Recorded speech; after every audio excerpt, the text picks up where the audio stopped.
भावनाओं की रौ में बहकर लिए गए फैसले हमेशा गलत होते हैं। विशाखा के प्यार में दीवाने हुए अनिकेत ने भी ऐसा ही एक फैसला किया था उससे शादी करने का, लेकिन महत्वाकांक्षी विशाखा ने उसी अनिकेत के फैसले को इतनी बेदर्दी से ठुकरा दिया जिसके लिए उसने अपना घर और घर वालों को छोड़ा था।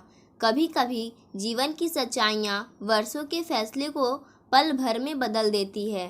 प्यार और भावनाओं के आवेश में किए गए वादे दौलत की चमक के आगे बेमानी जान पड़ते हैं और इंसान को लगने लगता है कि उसके पाँव के नीचे का धरातल कितना कमज़ोर था, उसके विश्वास की बुनियाद कितनी खोखली थी। अपने विवाह के निमंत्रण पत्र को निहारते हुए ऐसे ना जाने कितने विचार अनिकेत के मन को मथ रहे थे।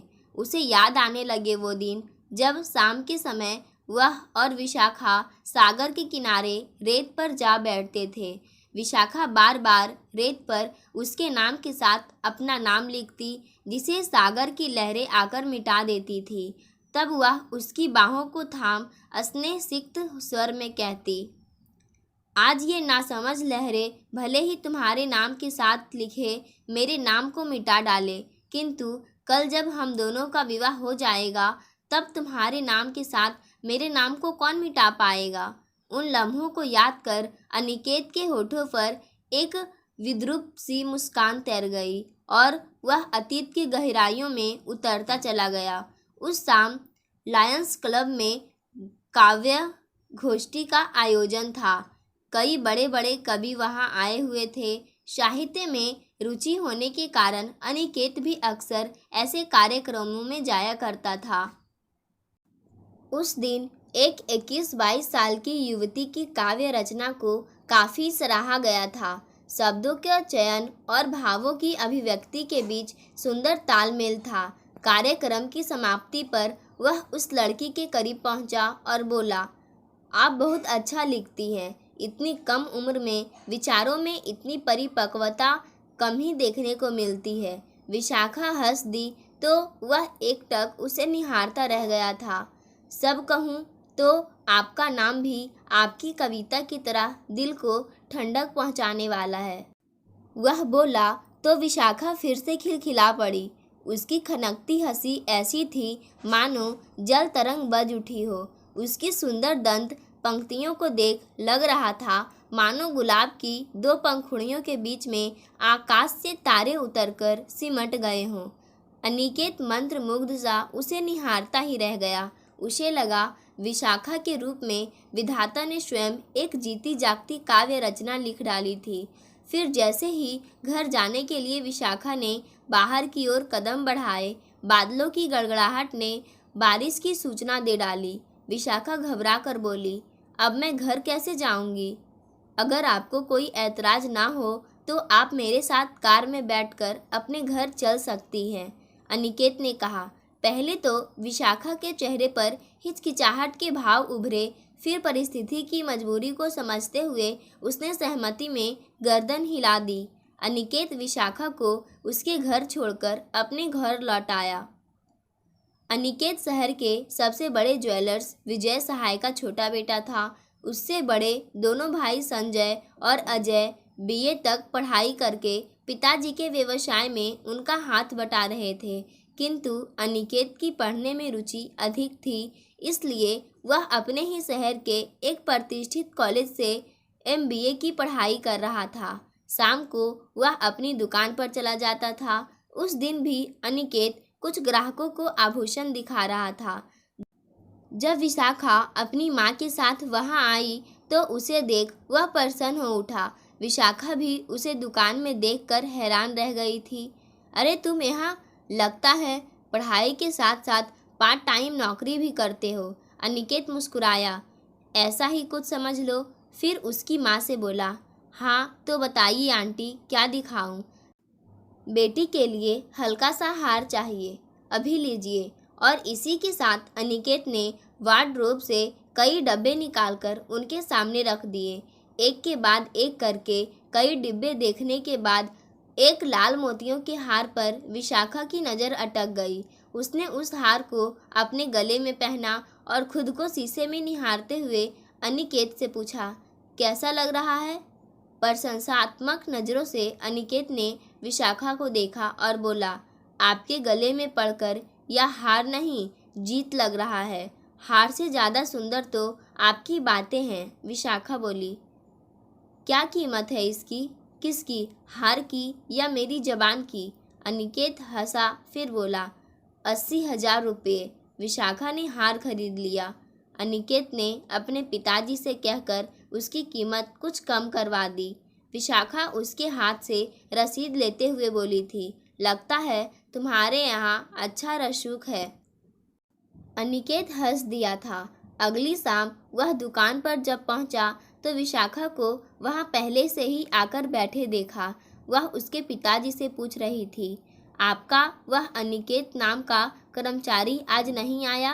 पिताजी पहले तो हंसे, फिर बोले, बेटी वह मेरा कर्मचारी नहीं, मेरा सबसे छोटा बेटा है।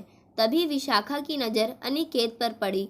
उसने आंखें तरेर कर उसकी तरफ देखा तो उसने अभिवादन में हल्का सा सिर झुका दिया। विशाखा को हार के साथ के टॉप्स चाहिए थे। अनिकेत ने एक हफ्ते बाद उसे आने के लिए कहा, परंतु 3 दिन में ही टॉप्स तैयार करवाकर वह उन्हें लेकर विशाखा के घर पहुंच गया। अनिकेत को घर आया देख विशाखा बहुत खुश हुई और जल्दी से चाय बनाकर ले आई। वह मध्य वर्गीय परिवार की लड़की थी। उसके पिता बिजली विभाग में क्लर्क थे। घर में माँ बाप के अलावा एक छोटी बहन भी थी। चाय पीते हुए विशाखा ने पूछा था, अनिकेत तुम इतने बड़े ज्वेलर्स के बेटे हो, घर का जमा जमाया व्यवसाय है, फिर भला तुम्हें MBA करने की क्या सूझी? मुझे शुरू से ही पढ़ाई का शौक रहा है। पढ़ाई कभी व्यर्थ नहीं जाती विशाखा, एक ना एक दिन काम आती ही है, उसने तर्क दिया। विशाखा ने कंधे उचकाए, फिर लापरवाही से बोली, पता नहीं MBA तुम्हारे ज्वेलर के व्यवसाय में क्या काम देगा। मेरे विचार में तो पढ़ाई लिखाई का चक्कर छोड़कर तुम्हें जल्द से जल्द अपने व्यवसाय पर अपनी पकड़ मजबूत करनी चाहिए। अनिकेत खामोश रहा तो वह बोली, क्या सोचने लगे? सोच रहा था कि अगली बार तुम्हारे घर किस बहाने से आऊँगा। उसकी बात पर वह खिलखिलाकर बोली, अनिकेत अब तुम्हें मेरे घर आने के लिए किसी बहाने की ज़रूरत नहीं है। जब भी दिल करे बेझिझक आया करो। धीरे धीरे विशाखा अनिकेत की अच्छी दोस्त बन गई। दोनों की मुलाकातों का सिलसिला बढ़ने लगा। दोस्ती के इस रिश्ते में कब प्यार की कोपलें फूटने लगी उसे पता ही नहीं चला। अक्सर वह और विशाखा समुद्र के किनारे जा बैठते थे। ऐसी ही एक सुनहरी शाम को अनिकेत ने विशाखा का हाथ अपने हाथ में लेकर पूछा था, विशाखा मुझसे शादी करोगी? यह सुनकर उसके गाल शर्म से लाल हो उठे थे। वह बोली थी, तुम इतने पैसे वाले बाप के बेटे हो, तुमसे विवाह करने का सौभाग्य मिले, इससे ज़्यादा खुशी की बात मेरे लिए और क्या हो सकती है। मेरे घर वाले तुरंत राजी हो जाएंगे। विशाखा का जवाब पाकर अनिकेत का मन मयूर नाच उठा था, किंतु साथ ही उसे यह चिंता भी थी कि पिताजी प्रेम विवाह के सख्त खिलाफ थे। मंझले भैया एक लड़की को चाहते थे, पर पिताजी ने उनकी एक ना सुनी और भाई के विवाह अपनी पसंद की लड़की से कर दिया। विशाखा के साथ उसके प्रेम की बात उनके कानों में पड़ेगी तब पता नहीं उनकी क्या प्रतिक्रिया हो। आखिर उसने सब कुछ समय पर छोड़ दिया। अनिकेत का MBA पूरा हो चुका था। अब वह पिताजी के साथ पूरी तरह उनके व्यवसाय में व्यस्त हो गया। एक दिन उसके पिताजी ने काम के सिलसिले में उसे देहरादून जाने के लिए कहा और बोले, देखो बेटे, देहरादून में मेरे बचपन का दोस्त दिनेश रहता है, तुम उन्हीं के घर ठहरना। दिनेश का भी देहरादून में ज्वेलरी का व्यवसाय है। तुम अपने काम में उनकी मदद लोगे तो तुम्हारा काम जल्दी हो जाएगा। देहरादून पहुंचकर अनिकेत को दिनेश की कोठी तलाशने में कोई कठिनाई नहीं हुई। उसे देखकर वह बहुत प्रसन्न हुए। ड्राइंग रूम में अनिकेत को बैठाकर उन्होंने आवाज़ लगाई, अरे दिशा बेटी, अनिकेत आ गया है, चाय लेकर आओ। थोड़ी देर बाद पर्दा हटा और ट्रे हाथ में लिए दिशा ने कमरे में प्रवेश किया। दिनेश जी ने अनिकेत से दिशा का परिचय कराया तो वह धीरे से हेलो बोली और नजरें नीचे किए चाय बनाने लगी। दोनों को चाय देकर जब वह जाने को हुई तो दिनेश बोले, दिशा बेटी, अनिकेत हमारे घर 2-4 दिन रुकेगा। यह पहली बार देहरादून आया है, इसे घुमाना तुम्हारा काम है। ठीक है पापा, आज शाम को मैं इन्हें सहस्त्रधारा लेकर जाऊंगी। नाश्ता करके अनिकेत और दिनेश काम के सिलसिले में बाहर चले गए। शाम को वह वापस लौटा तो दिशा तैयार खड़ी थी। दोनों कार से सहस्त्रधारा पहुंचे। सहस्त्रधारा का प्राकृतिक सौंदर्य देखते ही बनता था। दिशा व अनिकेत दोनों पानी के बीच में पड़े पत्थरों पर बैठ गए। अनिकेत ने पूछा, दिशा आजकल तुम क्या कर रही हो? एमए करने के साथ साथ मैं ज्वेलरी डिजाइनिंग का कोर्स कर रही हूँ ताकि पापा के व्यवसाय में उनका हाथ बटा सकूँ, दिशा बोली। और तुम क्या कर रहे हो? उसने अनिकेत से पूछा। मैंने एमबीए किया है, अब पिताजी के व्यवसाय में हाथ बटा रहा हूँ। एमबीए करके तुम कोई दूसरा काम भी कर सकते हो, किसी कंपनी में नौकरी कर सकते हो, मार्केटिंग कर सकते हो, टीचिंग भी कर सकते हो। सलाह तुम अच्छी दे रही हो, किंतु मुझे यह सब करने की क्या ज़रूरत है जब पिताजी का जमा जमाया व्यवसाय है। तुम्हारे बारे में तो मैं नहीं जानती, पर अपने बारे में बता सकती हूँ कि तुम्हारी जगह अगर मैं होती तो कम से कम कुछ महीनों तक अपने बलबूते अपने पैरों पर खड़ी होने का प्रयास जरूर करती। मुझे पता तो चलता कि मेरे अंदर कितनी क्षमता है। दिशा एक पल के लिए रुकी, फिर बोली, जीवन में अपनी अलग पहचान बनानी भी बहुत ज़रूरी है। संघर्ष करने से इंसान के जीवन में निखार आता है। पापा का व्यवसाय तो कभी भी अपनाया जा सकता है। अनिकेत दिशा की बातों से बहुत प्रभावित हुआ था। शाम हो चली थी। घर जाने के लिए दोनों उठ खड़े हुए। अभी अनिकेत ने कदम आगे बढ़ाया ही था कि अचानक पत्थर पर से पैर फिसल गया। इससे पहले कि वह लड़खड़ा कर गिरता, दिशा ने उसे संभाल लिया था। दर्द की तीखी लहर उसके शरीर में दौड़ गई थी। लगता है पाँव में मोच आ गई थी। अनिकेत ने अपना पाँव मसलते हुए कहा, 1 मिनट ठहरो। दिशा तेजी से कार की ओर लपकी और वहां से दवा का डब्बा उठा लाई। दर्द की दवा पैर पर मलकर उसने क्रेप बैंडेज बांध दी। फिर दिशा ने ड्राइविंग सीट संभाल ली। अनिकेत उसके बराबर में जा बैठा और वह दक्षता से कार चलाती हुई उसे घर ले आई। 3 दिन देहरादून में रुककर अनिकेत अपने घर लौट आया। अपने मित्र का हालचाल जानने के बाद पिताजी बोले, अनिकेत, दिशा तुम्हें कैसी लगी? पिताजी, दिशा बहुत अच्छी लड़की है, बहुत बुद्धिमान और साहसी। आजकल ज्वेलरी डिजाइनिंग का कोर्स कर रही है। मुझे पूरी उम्मीद थी कि दिशा तुम्हें पसंद आएगी। पिताजी बोले, बेटे, मैं और दिनेश तुम्हारा और दिशा का विवाह कराना चाहते हैं। क्या? पिताजी, ऐसा कैसे हो सकता है? अनिकेत ने हैरानी से माँ और पिताजी को बारी बारी से देखा। क्यों नहीं हो सकता? दिशा अच्छी लड़की है, घर अच्छा है, फिर तुम्हें और क्या चाहिए? पिताजी ने उसे धूरा। अनिकेत की उनसे कुछ भी कहने की हिम्मत न हुई। वह उठकर अपने कमरे में आ गया। माँ अनिकेत के कमरे में आई और उसके समीप बैठकर स्नेह से बोली, मुझे बता बेटा, क्या बात है? क्या दिशा तुझे पसंद नहीं? उस दिन सब कुछ बताने का समय आ गया था। अनिकेत ने माँ की तरफ देखा और हिम्मत जुटाकर धीमे स्वर में बोला, माँ, मैं विशाखा से प्यार करता हूँ, यही सच है और एक ना एक दिन आप सबको इस सच्चाई को स्वीकारना ही पड़ेगा। तू जानता है अनिकेत, तेरे पिताजी यह बात कभी भी नहीं मानेंगे। उनके दिल में तेरे विवाह को लेकर कितने अरमान हैं। क्या बीतेगी उनके दिल पर जब उन्हें यह पता चलेगा। माँ के चेहरे पर चिंता की लकीरें सिमट आई। माँ, पिताजी के अरमानों के लिए क्या मैं अपने प्यार को कुर्बान कर दूँ? मेरे लिए किसी को कोई कुर्बानी देने की ज़रूरत नहीं है। अनिकेत की माँ पिताजी ने कमरे में आते हुए कहा और कुर्सी खींचकर बैठते हुए बोले, देखो अनिकेत, पिता होने के नाते तुम्हें समझाना मेरा फर्ज है। विवाह कोई हंसी खेल नहीं है, जीवन भर का बंधन है। तुम्हारा भाई अजय भी यही गलती करने जा रहा था, पर वक्त रहते वह संभल गया। देखो मैं कितनी अच्छी बहू लाया हूँ उसके लिए। आज वह कितना खुश है। भैया संभले नहीं थे, आपसे डर गए थे, इसलिए आपके आगे झुक गए। पर मैं झुकने वाला नहीं, अपने प्यार का बलिदान नहीं कर सकता मैं। अच्छा बताओ, तुम कितने दिन से विशाखा को जानते हो?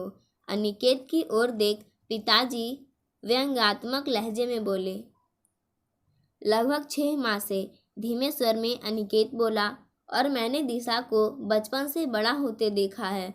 15 साल की थी वह जब उसकी माँ चल बसी थी। तभी से उसने अपने घर को संभाल लिया था। उसमें बहुत ठहराव है।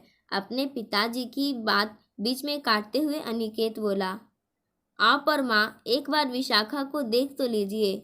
पिताजी, विशाखा बहुत सुंदर है, उसके संस्कार बहुत ऊंचे हैं, जबकि आधुनिक परिवेश में पली बढ़ी दिशा हमेशा जींस टॉप पहने रहती है। ऐसी लड़की हमारे घर में कैसे सामंजस्य बैठा पाएगी? देखो अनिकेत, किसी के पहनावे से उसके संस्कारों का पता नहीं चलता है। विशाखा एक साधारण परिवार की लड़की है। मैं दावे से नहीं कह रहा हूँ, पर इस बात की संभावना हो सकती है कि वह तुमसे नहीं, तुम्हारे पैसे से प्यार करती हो। अपने पिताजी की बात पर अनिकेत गुस्से से वह ना कर बोला, आप समझते हैं कि दुनिया में पैसा ही सब कुछ है, भावनाएं कुछ भी नहीं। आपको अपने पैसे पर इतना ही घमंड है तो मैं अभी यह घर छोड़कर चला जाता हूँ। आपको अपने पैरों पर खड़ा होकर दिखाऊंगा। आपका पैसा और रुतबा ना होने पर भी विशाखा मुझसे ही शादी करेगी, देख लीजिएगा। अगर ऐसा हुआ तो मैं खुद अपनी बहू को घर लेकर आऊँगा। पिताजी बोले। अनिकेत ने अपने कपड़े अटैची में रखे और माँ पिताजी के पांव छू अटैची उठा घर से बाहर आ गया। उसकी समझ में नहीं आ रहा था कि वह कहाँ जाए। तभी उसकी जिगरी दोस्त सौरभ का ख्याल आते ही वह ऑटो पकड़कर सौरभ के घर की ओर चल दिया। सौरभ को अनिकेत ने सारी स्थिति बता दी तो वह बोला, घर से तू चला आया, अब करेगा क्या? कुछ ना कुछ तो करूँगा ही। विशाखा को पाने के लिए अपनी अलग पहचान बनाना बहुत ज़रूरी है। शाम को अनिकेत कॉफ़ी हाउस में विशाखा से मिला और सारे हालात के बारे में उसे बताया। घर से अलग होने की बात सुनकर विशाखा स्तब्ध रह गई। वह नाराज़गी जाहिर करते हुए बोली, अनिकेत, तुम्हें घर नहीं छोड़ना चाहिए था। घर में रहकर भी तो तुम पिताजी को मना सकते थे। पिताजी मानने वाले नहीं थे। फिर अजय भैया के वक्त भी वह कहाँ माने थे। आखिरकार भाई को ही झुकना पड़ा था। मैं नहीं चाहता कि हमारे प्यार का भी वही हश्न हो, इसलिए मुझे घर छोड़ना पड़ा। किंतु अनिकेत, मैं नहीं चाहती कि मेरी खातिर तुम अपने घर वालों को छोड़ो। लोग तो मुझे ही बुरा कहेंगे ना। जिसे जो कहना है कहने दो, मुझे किसी की परवाह नहीं है। मैं अपना घर छोड़ सकता हूँ विशाखा, किंतु तुम्हें नहीं छोड़ सकता। फिर अब क्या करने का इरादा है? अब नौकरी तलाश करूँगा। तुम निराश मत हो विशाखा, सब ठीक हो जाएगा। 1 माह के अंदर ही अनिकेत को नौकरी मिल गई। एक प्रोफेशनल कॉलेज में वह बीबीए के छात्रों को पढ़ाने लगा। शाम के समय 9वीं और 10वीं के बच्चे उसके पास ट्यूशन पढ़ने आने लगे थे। इससे अच्छी आमदनी होने लगी थी उसे। कुछ दिन बाद अनिकेत ने सौरभ के घर के पास ही एक फ्लैट किराए पर ले लिया। अब वह बहुत खुश था। उसका MBA करना सार्थक हो गया था। धीरे धीरे घर की आवश्यक वस्तुएं जुटाने में 3 माह बीत गए। एक रात वह अपने कमरे में बैठा फिल्म देख रहा था। तभी बड़े भैया का फ़ोन आया, अनिकेत, जल्दी से सिटी नर्सिंग होम पहुंचो, माँ को हार्ट अटैक पड़ा है। अनिकेत का दिल धक से रह गया।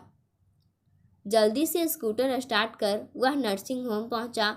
घर के सभी सदस्य आईसीयू के बाहर जमा थे। वह पिताजी से निकट चला आया। उसे देख उनकी आंखें भर आई। उनके हाथों को कसकर थाम अनिकेत रूधे कंठ से बोला, हिम्मत रखिए पिताजी, माँ को कुछ नहीं होगा। दर्द में भी तुम्हारी माँ बार बार तुम्हें ही याद कर रही थी।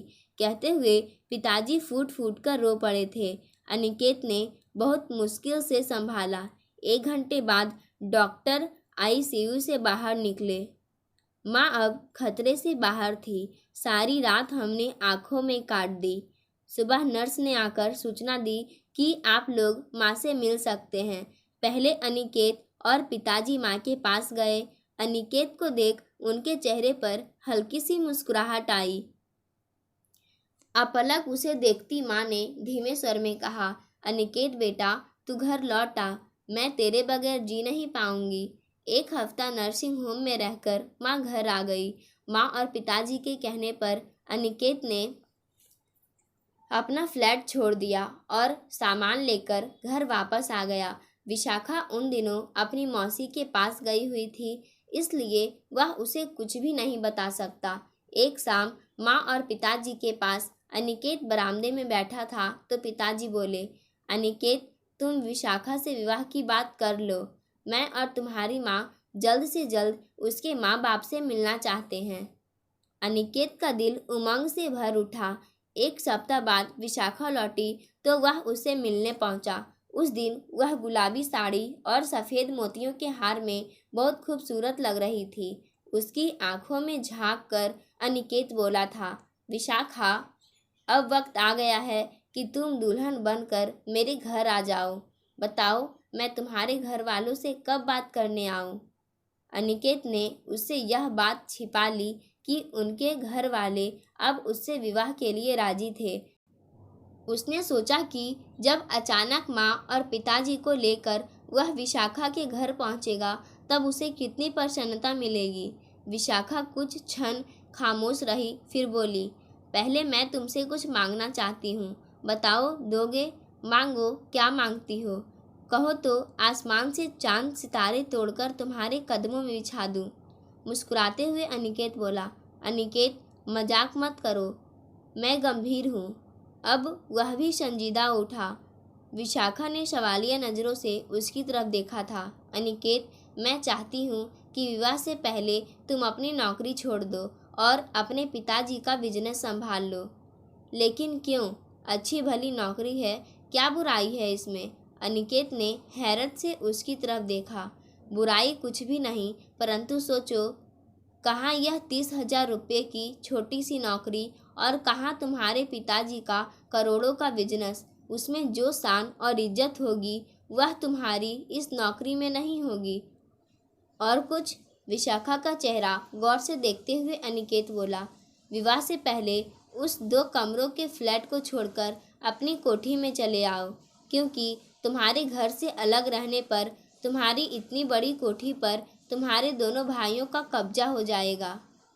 अच्छा हुआ विशाखा, विवाह से पहले ही तुमने अपने मन की बात साफ कह दी। बुझे मन से अनिकेत बोला, मेरी बात का बुरा मत मानना अनिकेत। हर लड़की की कुछ आकांक्षाएं होती है, कुछ सपने होते हैं। मैंने हमेशा अभाव में जीवन काटा है। बचपन से मेरी इच्छा थी कि किसी बहुत बड़े आदमी के बेटे से मेरा विवाह हो। मैं भी कारों में घूमूं, आलीशान कोठी में रहूं। आज मेरा सपना पूरा होने जा रहा है, तो तुम इसे व्यर्थ के आत्मसम्मान के चक्कर में पड़कर मत तोड़ो। विशाखा विनती करते हुए बोली। अनिकेत चुपचाप उठकर वहाँ से चला आया और सीधे घर ना जाकर समुद्र के किनारे रेत पर जा बैठा और आती जाती लहरें को देखने लगा। कितनी शामें उसने यहाँ विशाखा के साथ बिताई थी। भविष्य के कितने शतरंगी सपने संजोए थे, किंतु आज उसे सब कुछ अर्थहीन लग रहा था। रह रहकर दिशा की कही बातें उसके जेहन में गूंज रही थी। अपने बलबूते कुछ करने का प्रयास करो, थोड़ा सा भी कमाओगे तो तुम्हारा आत्मविश्वास बढ़ेगा, तुम्हें सच्ची खुशी हासिल होगी। कितना फर्क था दोनों की सोच में। अब अनिकेत को अपने जीवन का फैसला लेने में अधिक देर नहीं लगी। शांत मन से वह घर चला आया और माँ और पिताजी से बोला था, पिताजी, मैं दिशा से विवाह करना चाहता हूँ। आश्चर्य से वे दोनों बेटे का चेहरा देखने लगे। आपने बिल्कुल ठीक कहा था पिताजी कि भावावेश में लिए गए फैसले अक्सर गलत होते हैं। आपका अनुमान सही था। विशाखा मुझसे नहीं बल्कि आपके पैसे से प्यार करती थी। अच्छा ही हुआ पिताजी जो आपने उस दिन मुझे घर से जाने दिया, अन्यथा मुझे विशाखा की भावनाओं का कभी पता नहीं चलता। जीवन का वह मोड़ मेरे लिए बहुत महत्वपूर्ण था। उसी मोड़ पर आकर मैं भंवर में फंसने से बच गया। मेरे जीवन को सही दिशा मिली। अच्छी तरह सोच लो अनिकेत, तुम्हें अपने फैसले पर अफसोस तो नहीं होगा। पिताजी बोले, अब कैसा अफसोस पिताजी, मैं उस मृग तृष्णा से बाहर आ चुका हूँ। दिशा जैसे हीरे को छोड़ मैं पत्थर तराश रहा था। पिताजी उठे और देहरादून फ़ोन करके दिनेश को यह खुशखबरी सुनाने चल दिए। माँ और भाभियाँ विवाह की तैयारियों में जुट गई। सोचते सोचते अनिकेत अतीत से वर्तमान में आ गया। पाठकों, आज की कहानी यहीं समाप्त होती है। धन्यवाद।